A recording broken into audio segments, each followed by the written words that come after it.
வணக்கம். மாலை நேர செய்திகள். முதலில் தலைப்புச் செய்திகள். களைபரத்தில் முடிந்த தேர்தல் பிரச்சாரம். வாகன தொடரணி மீது தாக்குதல். தேர்தல் விதிமுறையை மீறி பிரச்சாரம். போலீசாருடன் ஹரின் வாக்குவாதம். எங்கிருந்தோ வந்தவர்களை எம்பியாக்காதீர். ரிஷாட் பதியுதீன் கோரிக்கை. அனுரவின் ஆட்சி அமைவது சந்தேகம். போட்டு தாக்கும் திஸ்ஸ அத்தநாயக்க. ஈஸ்டர் தின தாக்குதல் சம்பவம். சிஐடியில் ஆஜராக பிள்ளையானுக்கு அழைப்பு. எம்பியான பின்னரே சிஐடி செல்வேன். பிள்ளையான் அதிரடி அறிவிப்பு. புதிய அரசியலமைப்பை நிறைவேற்ற இடமளிக்க முடியாது. மஹிந்த தரப்பு சீற்றம். தொடர்வன விரிவான செய்திகள். வவுனியா பட்டாணிச்சூர் பகுதியில் முன்னாள் ராஜாங்க அமைச்சர் காதர் மஸ்தானின் பிரச்சார கூட்டம் இடம்பெற்ற பகுதியில் ஏற்பட்ட குழப்ப நிலையில் இருவர் காயமடைந்துள்ளனர். அத்துடன் முன்னாள் அமைச்சர் ரிஷாட் பதியுதீனும் அவரது ஆதரவாளர்களும் பயணித்த வாகனங்கள் அடித்து நொறுக்கப்பட்டுள்ளன. வவுனியா பட்டாணிச்சூர் பகுதியில் பிரதான வீதிக்கு அருகில் நேற்று மாலை 8 மணியளவில் காதர் மஸ்தானின் கூட்டம் நடைபெற்றுள்ளது. இதன்போது குறித்த பகுதிக்கு மோட்டார் சைக்கிளில் வந்த ரிஷாட் பதியுதீன் அவர்களின் ஆதரவாளர்கள் பொதுக்கூட்டத்தை பார்த்து கூச்சலிட்டு சென்றிருந்தனர். சற்று நேரத்தில் குறித்த மோட்டார் சைக்கிள்களுக்கு பின்னால் முன்னாள் அமைச்சர் ரிஷாட் பதியுதீனும் அவரது ஆதரவாளர்களும் பயணித்த வாகன தொடரணிகள் கூட்டம் இடம்பெற்றுக் கொண்டிருந்த பகுதிக்கு அருகேயுள்ள பிரதான வீதியூடாக பயணித்துள்ளது. இதன்போது இருதரப்பு ஆதரவாளர்களுக்கும் இடையில் குழப்ப நிலை ஏற்பட்டதுடன் சற்று நேரத்தில் அது கலவரமாக மாறி ரிஷாட் பதியுதீன் பயணித்த வாகனம் உட்பட வாகன தொடரணி மீது மக்கள் கடும் தாக்குதல் நடத்தியுள்ளனர். ரிஷாட் பதியுதீன் வாகனத்திற்குள் இருந்த நிலையில் அவரது வாகன கண்ணாடி அடித்து நொறுக்கப்பட்டதுடன் அவரது ஆதரவாளர்களின் வாகனங்களும் அடித்து நொறுக்கப்பட்டுள்ளது.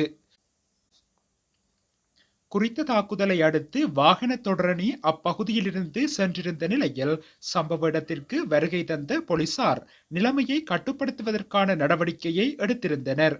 கலவர நிலைமை கட்டுப்பாட்டிற்குள் வந்த பின்னர் காதர் மஸ்தானின் கூட்டம் போலீசாரின் பாதுகாப்புடன் தொடர்ந்து நடைபெற்றிருந்தது. சம்பவத்தில் காயமடைந்த இருவர் வவுனியா வைத்தியசாலையில் சிகிச்சைக்காக அனுமதிக்கப்பட்டுள்ளனர். இதேவேளை இச்சம்பவம் இடம்பெறுவதற்கு முன்னர் சூடுவெந்தபுலவு பகுதியில் இடம்பெற்ற காதர் மஸ்தானின் பொதுக்கூட்டத்தில் இருதரப்பு ஆதரவாளர்களுக்கும் இடையில் முரண்பாடு ஏற்பட்டிருந்தமை குறிப்பிடத்தக்கது. முன்னாள் அமைச்சர் ஹரின் பெர்னாண்டோ பிரச்சாரத்தில் ஈடுபட்டிருந்த வேளையில் போலீசாருடன் வாக்குவாதம் ஏற்பட்டுள்ளது. புதிய ஜனநாயக முன்னணியின் பதுளை மாவட்ட குழு தலைவரும் முன்னாள் அமைச்சருமான ஹரின் பெர்னாண்டோவினால் நேற்று ஏற்பாடு செய்யப்பட்டிருந்த சட்டவிரோத தேர்தல் பிரச்சாரத்தை பதுளை தேர்தல் சர்ச்சை தீர்வு மையமும் பதுளை போலீசாரும் இணைந்து தடுத்து நிறுத்த முற்பட்டனர். பதுளை நகர பகுதியில் துண்டு பிரசுரங்களை விநியோகித்தும் தீபங்களை ஏற்றிக்கொண்டும் இந்த குழுவினர் ஊர்வலமாக சென்று கொண்டிருந்த போது பதுளை வீதியில் குறித்த குழுவினரை போலீசார் தடுத்து நிறுத்திய போது ஹரின் பெர்னாண்டோவுக்கும் போலீசாருக்கும் இடையில் வாக்குவாதம் ஏற்பட்டது. எங்கிருந்தோ வந்தவர்களை எம்பியாக்காமல் சமூகத்துக்கு நெருக்கமானவர்களை வெற்றி பெறச் செய்யுங்கள். தேசிய மக்கள் சக்தியின் பலம் நாளாந்தம் நலிவடைந்து வருவதாக அகில இலங்கை மக்கள் காங்கிரஸ் தலைவரும் ஐக்கிய மக்கள் கூட்டணியின் வன்னி மாவட்ட முதன்மை வேட்பாளருமான ரிஷாட் பதியுதீன் தெரிவித்துள்ளார். கடந்த 10ஆம் திகதி கிண்ணியாவில் இடம்பெற்ற தேர்தல் பிரச்சார கூட்டத்தில் உரையாற்றிய போதே அவர் இந்த விடயத்தினை கூறியிருந்தார். ஜனாதிபதி தேர்தலின் பின்னர் நடந்த எல்பிட்டிய உள்ளூராட்சி சபை தேர்தலின் முடிவுகள் தேசிய மக்கள் சக்தியின் பலவீனத்தை வெளிப்படுத்தியுள்ளது. பொது தேர்தலில் ஜனாதிபதியின் கட்சிக்கு அரசாங்கத்தை அமைக்கும் பலம் கிடைக்குமா என்ற சந்தேகத்தையே இந்த தேர்தல் முடிவுகள் தோற்றுவித்துள்ளது. எமது கட்சி வேட்பாளரான வைத்தியர் ஹில்மி மஹ்ரூப் நகரசபை தலைவராக செயற்பட்டதால் பல அனுபவங்களை பெற்றுள்ளார். திறமையாளர்களையே எமது கட்சி இத்தேர்தலில் நிறுத்தியுள்ளது என்றும் தெரிவித்துள்ளார். பெரும்பான்மை அதிகாரத்துடன் கூடிய நாடாளுமன்றம் ஒன்றை அமைப்பது தொடர்பில் எழுந்துள்ள சந்தேகம் காரணமாக ஜனாதிபதி அனுரகுமார திசாநாயக்க வடக்கில் உள்ள தமிழ் கட்சிகள் மற்றும் முஸ்லிம் கட்சிகளுடன் கூட்டு அரசாங்கத்தை அமைப்பது தொடர்பில் தற்போது பேச்சுவார்த்தை நடத்தி வருவதாக தகவல் கிடைத்துள்ளதாக ஐக்கிய மக்கள் சக்தியின் கண்டி குழு தலைவர் திஸ்ஸ அத்தநாயக்க தெரிவித்துள்ளார். தற்போது தேசிய மக்கள் சக்தியின் ஆட்சியின் மீது பொதுமக்களின் நம்பிக்கை படிப்படியாக குறைவடைந்து வருவதாக அவர் சுட்டிக்காட்டியுள்ளார். இன்று நாட்டில் அரசியல் நிலைமை மிகவும் நிச்சயமற்றதாக உள்ளது. 6 வார கால அரசாங்கத்தின் மீது மக்களின் நம்பிக்கை படிப்படியாக உடைந்து வருகின்றது. அதாவது அடுத்த நாடாளுமன்றத்தில் 2/3 பங்கு அதிகாரத்தை எவராலும் கைப்பற்ற முடியாது. எதிர்காலத்தில் சமநிலையான நாடாளுமன்றம் பிறக்கும். அது எல்பிட்டிய தேர்தல் முடிவுகளில் பிரதிபலித்தது. இந்த நாட்டு மக்களின் அடிப்படை பிரச்சனைகளை கூட தீர்க்க முடியாது என்பதை இந்த தற்காலிக அரசாங்கம் தற்போது நிரூபித்துள்ளது. இவர்கள் எந்த திட்டமும் இல்லாமல் ஆட்சிக்கு வந்தனர். அவர்கள் மேடைகளில் அனைவரையும் விமர்சித்தார்கள். ஆனால் நாட்டை முன்னோக்கி நகர்த்துவதற்கான எந்த திட்டமும் இல்லை என்று தெரிவித்துள்ளார். உயிர்த்த ஞாயிறு தின தாக்குதல் சம்பவம் தொடர்பிலான விசாரணைக்கு ஆஜராகுமாறு முன்னாள் ராஜாங்க அமைச்சர் சிவனேசதுரை சந்திரகாந்தனை குற்றப்புலனாய்வு திணைக்களம் பணித்துள்ளது. உயிர்த்த ஞாயிறு தின தாக்குதல் குறித்து சேனல் 4 தொலைக்காட்சியில் ஒளிபரப்பப்பட்ட காணொளி தொடர்பான வாக்குமூலம் ஒன்றை பெறுவதற்காகவே குற்றப்புலனாய்வு திணைக்களத்தில் ஆஜராக சிவனேசதுரை சந்திரகாந்தனுக்கு பணிக்கப்பட்டுள்ளது.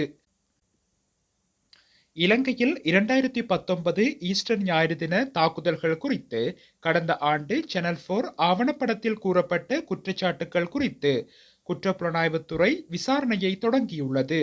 பிரித்தானிய சேனலுக்கு ஆசாத் மௌலானா வழங்கிய அறிக்கைகளை குறிப்பிட்டு பொதுமக்கள் பாதுகாப்பு அமைச்சில் சமூக அமைப்பு ஒன்று தாக்கல் செய்த முறைப்பாட்டை தொடர்ந்து இந்த விசாரணை நடாத்தப்பட்டுள்ளது. ஆவணப்படத்தின் கூற்றுக்கள் தொடர்பில் வாக்குமூலம் வழங்குவதற்காக கிழக்கு மாகாண முன்னாள் முதலமைச்சர் பிள்ளையான் என அழைக்கப்படும் சிவனேசதுரை சந்திரகாந்தன் நேற்று குற்றப்புலனாய்வு பிரிவிற்கு அழைக்கப்பட்டிருந்தார். வாழைச்சேனையில் தற்போது இடம்பெற்று வரும் இறுதி தேர்தல் பிரச்சார கூட்டத்தில் உரையாற்றிய முன்னாள் ராஜாங்க அமைச்சர் சந்திரகாந்தன் பரபரப்பான அறிவிப்பை விடுத்துள்ளார். சில மணி நேரத்தின் முன் ஈஸ்டர் குண்டு தாக்குதல் தொடர்பாக போலீஸ் ஊடக பேச்சாளர் தெரிவித்ததாக சில ஊடகங்கள் மூலமாக அறிந்தேன். ஆனால் எனக்கு எந்த தெரியப்படுத்தலும் இதுவரை கிடைக்கவில்லை. போலீஸ் திணைக்களம் சோதனை செய்து நாடகம் ஆடுகின்றது. அப்படி அழைப்பு வந்தாலும் நாளை நான் சிஐடிக்கு செல்ல மாட்டேன். நாடாளுமன்ற தேர்தல் முடிந்தவுடன் பாராளுமன்ற உறுப்பினராகத்தான் செல்வேன் என்று தெரிவித்துள்ளார். விடுதலை செய்யும் தமிழ் அரசியல் கைதிகளின் பெயரை ஜனாதிபதி குறிப்பிட்டால் அவர்கள் செய்த பயங்கரவாத செயற்பாட்டை நான் குறிப்பிடுவேன். விடுதலை புலிகளின் தலைவரின் நோக்கத்தை புதிய அரசியலமைப்பால் நிறைவேற்ற இடமளிக்க முடியாது என மொட்டுக்கட்சி வேட்பாளர் சரத் வீரசேகர தெரிவித்துள்ளார். நாட்டின் ஒற்றையாட்சியை கருத்தில் கொண்டு மக்கள் பொது தேர்தலில் வாக்களிக்க வேண்டும். ஜனாதிபதி அனுரகுமார திசாநாயக்க தனது கொள்கை பிரகடனத்தில் புதிய அரசியலமைப்பு உருவாக்கத்துக்காக 2015 முதல் 2019 வரை ஆட்சியில் இருந்த நல்லாட்சி அரசாங்கம் தயாரித்த சட்டவரைவினை அடிப்படையாக கொண்டு புதிய அரசியலமைப்பை தயாரிப்பதாக குறிப்பிட்டுள்ளார். புதிய அரசியலமைப்பு உருவாக்கத்துக்காக நியமிக்கப்பட்ட குழுவில் பதவி வகித்த லால் விஜயநாயக்க ஜனாதிபதி தேர்தலின் போது தேசிய மக்கள் சக்தியின் தேர்தல் பிரச்சார மேடைகளில் முன்னிலையில் இருந்தார். ஒற்றையாட்சி அரசியலமைப்பினை ரத்து செய்து சமஷ்டியாட்சி முறையிலான அரசியலமைப்பை உருவாக்கும் பரிந்துரைகள் முன்வைக்கப்பட்டுள்ளன. இலங்கை ஒற்றையாட்சி நாடு என்பதால் தான் பௌத்த சாசனம் பாதுகாக்கப்படுகின்றது. அனைத்து இன மக்களும் சுதந்திரமாகவும் நிம்மதியாகவும் வாழ்கின்றார்கள். சமஷ்டியாட்சி முறையிலான அரசியலமைப்பு உருவாக்கினால் 9 மாகாணங்களுக்கும் மாறுபட்ட சட்டங்கள் இயற்றப்படும். இதனால் நாட்டின் தேவையற்ற முரண்பாடுகள் மாத்திரமே தோற்றம் பெறும் என்றும் தெரிவித்துள்ளார்.